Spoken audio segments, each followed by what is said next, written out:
Kalau kita belum bisa kerjakan, kitanya masih kurang ilmu. Di situ tidak ada pengakuan bahwasanya Ustadz Khalid selama ini istrinya 4 ya, tapi lebih dari 1 oke. Lebih dari 1. Ya. Hanya narasi dari akun ini. Ini akun Wahabi juga.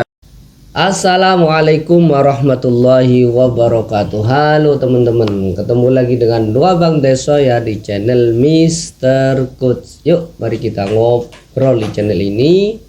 Siapkan kopinya yang kenal, ngolah pikir dengan share dan serius tapi santai. Indonesia ada seorang ustadz, seorang dai yang sangat-sangat terkenal karena kesantunannya, karena baik tutur katanya, tidak pernah memprovokasi orang lain. Wajahnya juga sangat teduh dan ketika dia berbicara itu benar-benar menginspirasi banyak orang. Katanya seperti itu.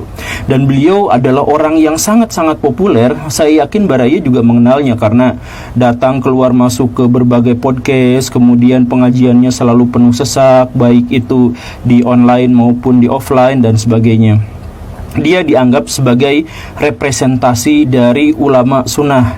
Dia dianggap sebagai karakteristik dai yang ideal. Tetapi dia koruptor sebenarnya. Dan. Ya apa sih? Dai ini terkenal santun. Santun bos. Tidak pernah memprovokasi. Nah bagus. Ya kan. Terus Ustadz ini adalah representasi dari Ustadz Sunnah. Loh bagus. Berarti Wahabi ini ya. Wajahnya santun, teduh. Loh bagus bos. Wahabi ini berarti dia kan Ustadz ini adalah representasi dari Ustadz Sunnah. Ya, berarti Wahabi ini. Oke. Kemudian dia menjadi sosok dai yang ideal.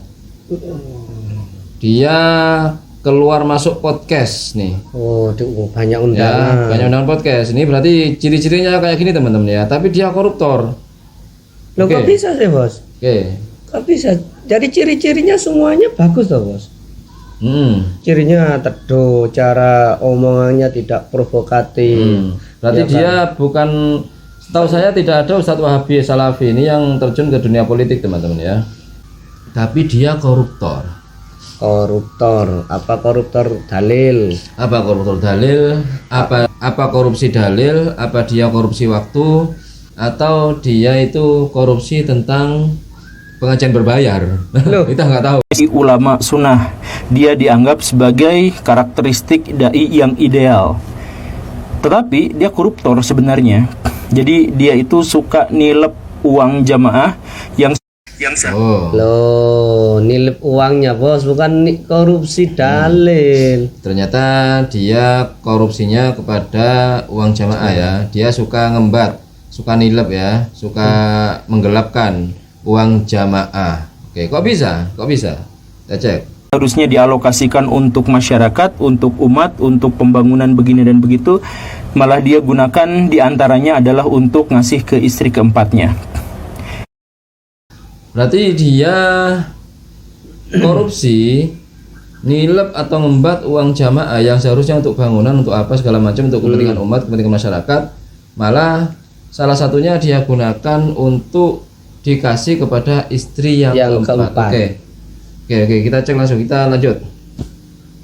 Yang lebih mengejutkan dari itu adalah bahwa jamaahnya tuh banyak yang tahu itu, circle-nya banyak yang tahu itu, kelakuannya itu, tetapi jangan bilang siapa-siapa. Kenapa? Karena ini aib.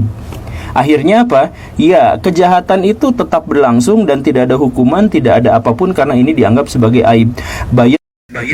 Loh, kok iso ya jamaahnya kok diem ya? Ya karena kalau bersuara akan dihujat oleh aswaja tuh.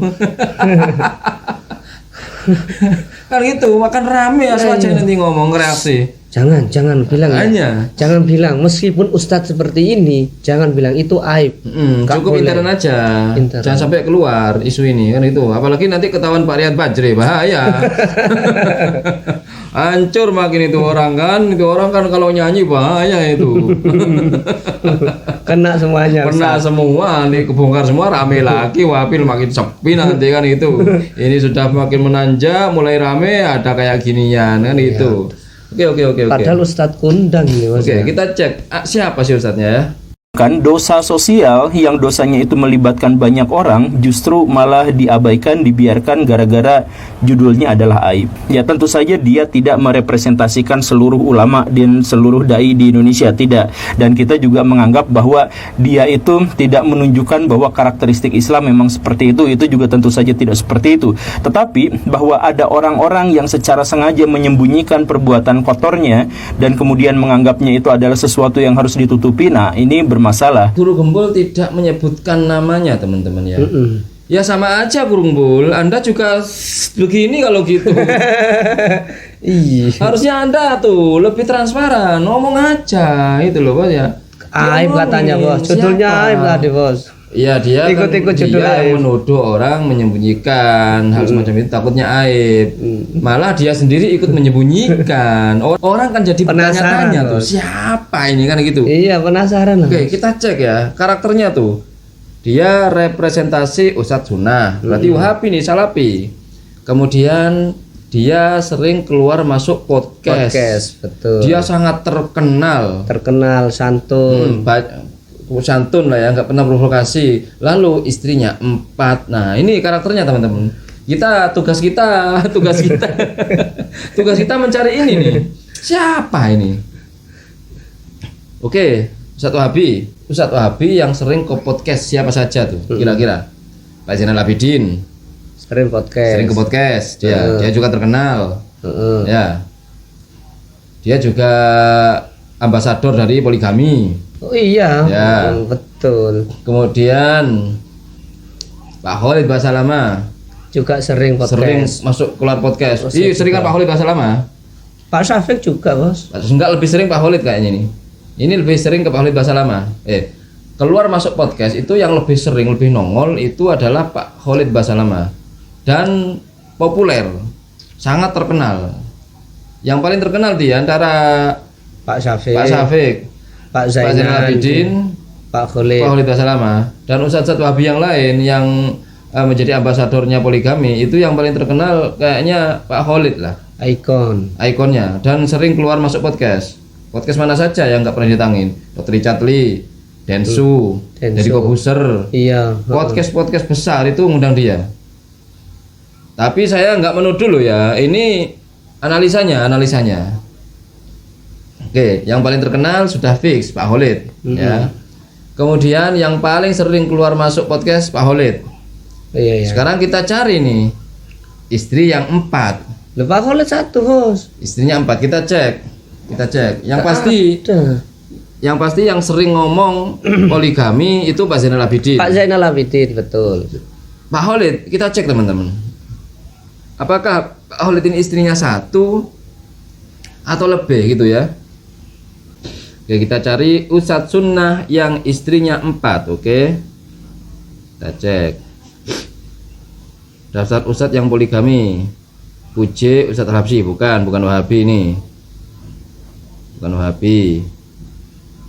Ustadz Farhan Abu Huraihan. Nah, Bukan juga, nggak pernah keluar masuk podcast nih.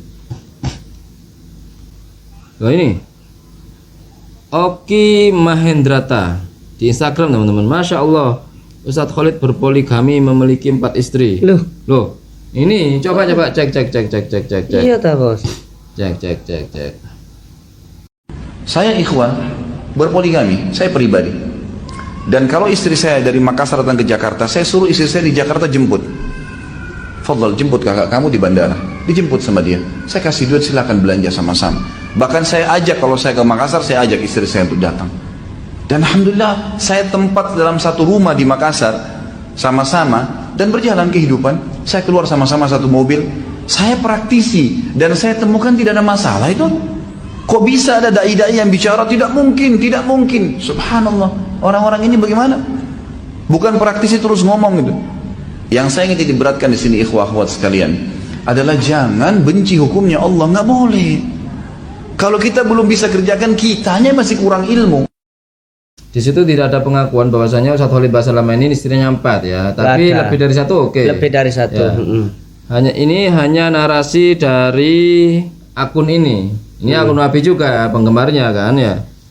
Ustadz Khalid berpoligami memiliki 4 istri. Ini menurut yang punya akun ini. Yang punya akun. Kita nggak tahu nih. Jadi buktinya masih kurang kuat ini. Siapa yang dimaksud oleh guru gembul nih? Apakah Pak Khalid ini atau yang lain? Kan gitu. Yang pasti guru gembul dapat informasi insya Allah akurat tuh. Kayaknya punya orang dalam tuh guru gembul, mata-mata. Iya, yang Ya, masuk ke masuk nyelinap Salafi. ke Wahabi ya kan? Ya. Oke teman-teman, kita akan bantah sedikit mengenai pernyataan Pak Khalid tadi. Ya, saya praktisi, saya tahu, dan saya aman-aman aja tuh, bisa tuh kan katanya. nikah lebih dari Bisa tuh satu. nikah lebih dari satu, aman-aman aja. Kok bisa ada dai-dai? Nggak mungkin bisa. Nggak mungkin bisa adil. Tapi Pak Khalid, menurut pernyataan guru gembul, ada seorang ustadz sunnah, representasi sunnah keluar masuk podcast, dia malah nilep uang jamaah, dikasih ke istri Istri empat. keempat. Nah berarti kan nggak bisa itu, nggak adil berarti.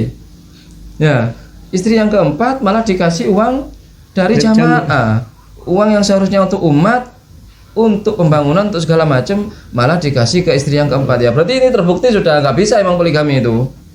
Nggak adil, nggak bisa adil, nggak bisa segala macam. Kalau akurnya sih asalkan ada uang akur tuh, tapi adilnya itu Ya, berarti uangnya ini cara pembelanjaan. terus uangnya juga kan gitu. Ya, untuk Uangnya didapat dari pembangunan. cara yang haram. Iya, nggak boleh tuh, Ya, Bos. jadi kami nggak menuduh Pak Khalid dulu ya. Kami hanya menanyakan, masih tanya-tanya ini. Kami nggak berani nuduh, nggak ada bukti bos ya. Betul, nggak Cuma boleh. tadi itu asumsinya, itu pun ternyata yang istri empat ini pengakuan dari jamaahnya, bukan Iya. dari Pak Khalid sendiri, bos ya. Mungkin Pak, teman-teman ada yang tahu mungkin bisa komentar.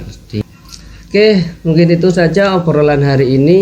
Mudah-mudahan bermanfaat, mudah-mudahan mencerahkan, dan mudah-mudahan kita bisa bersikap bijak lagi. Ma asabaka min hasanatin faminallah, wa ma asabaka min sayyi'atin famin nafsik. Yang baik-baik semuanya datang dari Allah, yang jelek-jelek datang dari kami. Mohon maaf. Wa akhiran kalam, assalamualaikum warahmatullahi wabarakatuh. Waalaikumsalam.